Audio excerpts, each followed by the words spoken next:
محترم جناب صدر په پریزیډیم کې ناستو میلمنو د قلم او د شعور خاوندانو السلام علیکم. نن چې کم د دوو کتابونو مخکتنه ده نو دا ډیره د خوشحالۍ خبره ده. ما هم په سلیم ناشاد باندې خاکه لیکلې وه او را سره موجوده ده، خو چونکې خاکې هم ډېرې وویلې شوې، خبرې هم وشوې، تاثرات هم ملګرو وړاندې کړو. ډېر معیاري او مقصدي خبره داسې ده چې څومره خبرې اوږدېږي نو بیا به سړي بوج کېږي.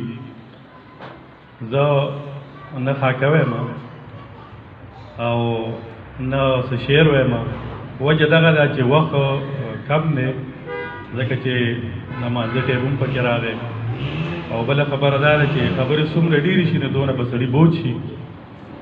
نو زه د بام د ملګرو ډېره شکریا ادا کوم چې هغوی زمونږ د مردان د فاطمې دغه کس چې دا یو ډېر ښکلی سپېڅلی ادیب، شاعر، لیکوال، یاره ډېرې خوبۍ دي چې هغه په هغې کې دي. زمونږ ډېر کلک ملګری دی. دلته رالو او دا پروګرام مو د ځان دپاره د خوشبختۍ یو دغه وګڼو، یو موقع وګڼله چې په دې کې شامل شو، او دا ملګری چې کوم دی نو دی ونمانځو او د ده هغه دغه چې کوم دي هغه تاثرات او یا دغه هغه وګورو، هغه واورو.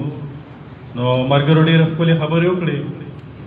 زه خبرې زیاتول نه غواړم، نورو ملګرو مشرانو له موقع ورکوم چې هغوی راشي، خو د بام د ملګرو ډېره شکریا ادا کوو چې هغوی دا پروګرام جوړ کړو او موږ له پکې بلنه راکړه. ډېره مهرباني، خوشحاله اوسئ.